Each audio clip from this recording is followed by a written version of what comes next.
सोचो एक पिता रोज शाम को घर लौटते हैं, थके हुए, भीड़ से घिरे हुए, लेकिन फिर भी बिल्कुल अकेले। उनके पास बोलने के लिए शब्द नहीं और तुम्हारे पास सुनने का वक्त नहीं। ये पोम प्यार की नहीं, ये खामोशी की कहानी है। ऐसी खामोशी जो हर मिडिल क्लास घर में रोज चलती है। आज हम एक पिता को घर लौटते हुए देखेंगे, लेकिन सच ये है वो सिर्फ घर नहीं, जिंदगी के बोझ के साथ लौट रहे हैं।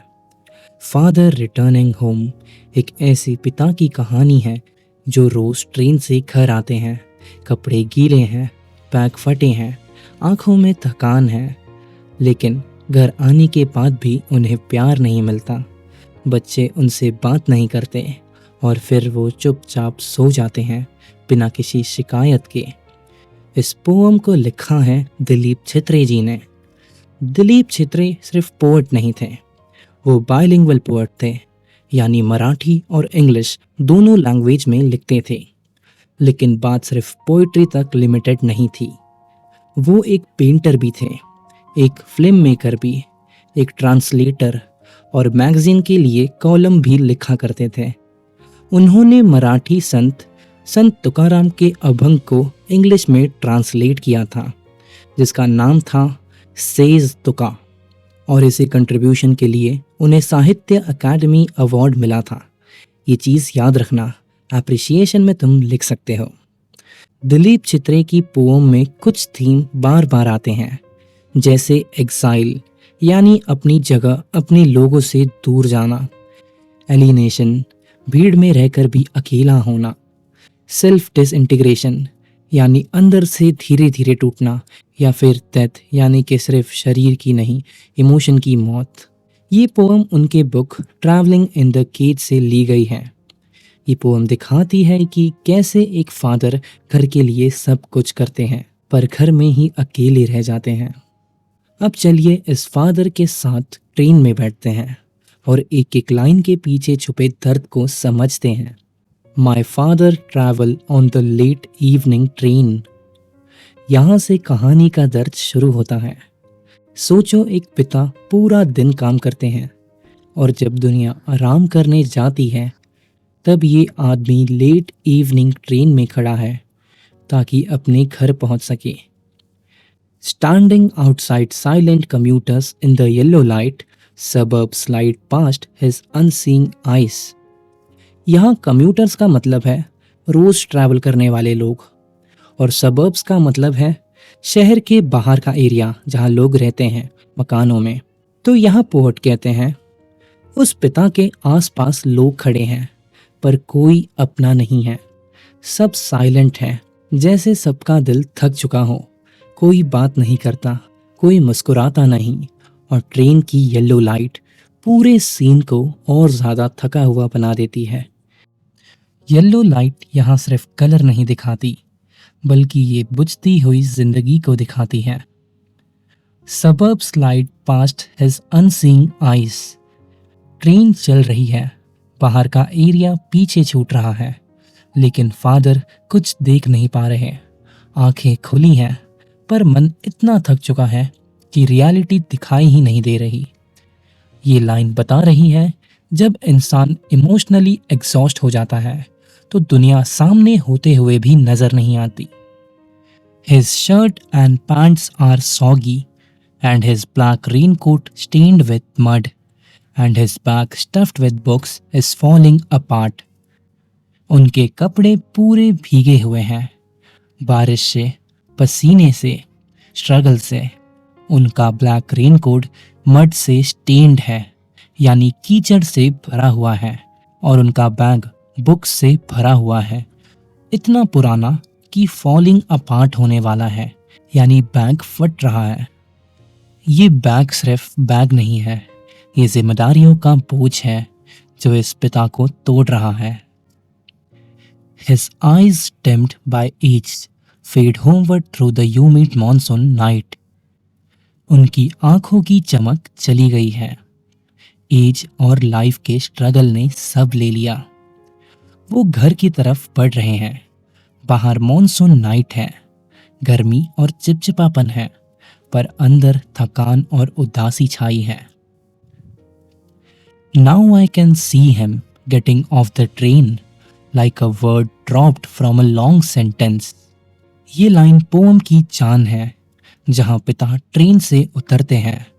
और तुम्हें बता दूं, इस लाइन पे एक बार प्रीवियस ईयर क्वेश्चन आ चुका है। क्वेश्चन था कि बताओ यहाँ पर कौन सा फिगर ऑफ स्पीच यूज किया है। सो चलो देखते हैं। यहाँ पोएट कहते हैं, अब पिता ट्रेन से उतर रहे हैं, जैसे एक सेंटेंस में से वर्ड गिर जाए। पोएट फादर को कंपेयर करते हैं एक सेंटेंस से गिरे हुए वर्ड से। देखो ना, सेंटेंस चलती रहती है, किसी को फर्क नहीं पड़ता कि अगर एक वर्ड गिर जाए।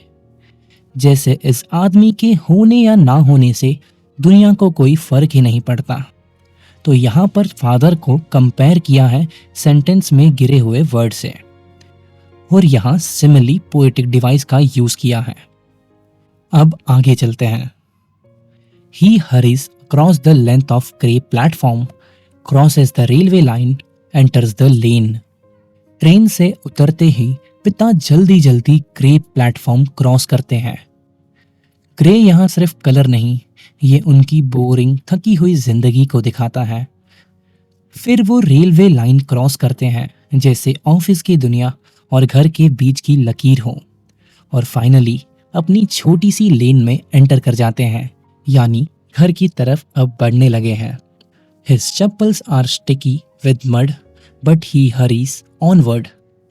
चप्पल में कीचड़ चिपका है, हर कदम मुश्किल है, पर वो रुकते नहीं, क्योंकि मिडिल क्लास पिता के पास थकने का कोई ऑप्शन ही नहीं होता। दर्द के साथ चलना ही उसकी आदत बन चुकी होती है। Home again I see him drinking weak tea, eating a steel chapati, reading a book. घर आकर भी फादर की जिंदगी सिंपल नहीं है, बस खाली है। वो वीक टी पीते हैं, यानी फीकी सी चाय पीते हैं, जैसे उनकी जिंदगी का टेस्ट भी फीका पड़ गया हो।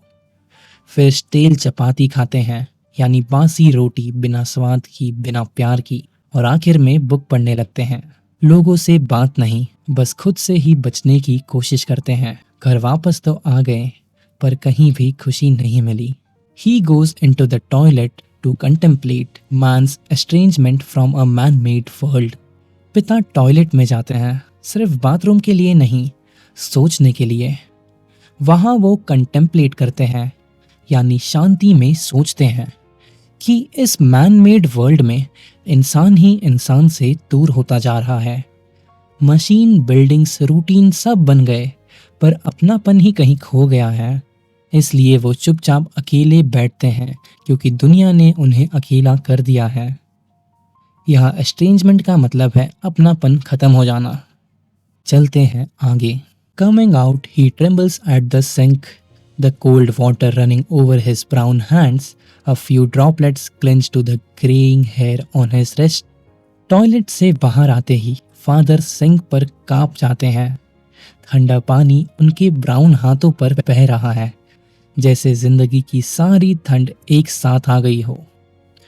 और जब वो हाथ झटकते हैं तो कुछ पानी की बूंदें उनके ग्रेइंग रिस्ट, यानी हाथ के कलाई पर जो सफेद बाल हैं, उससे चिपक जाती हैं।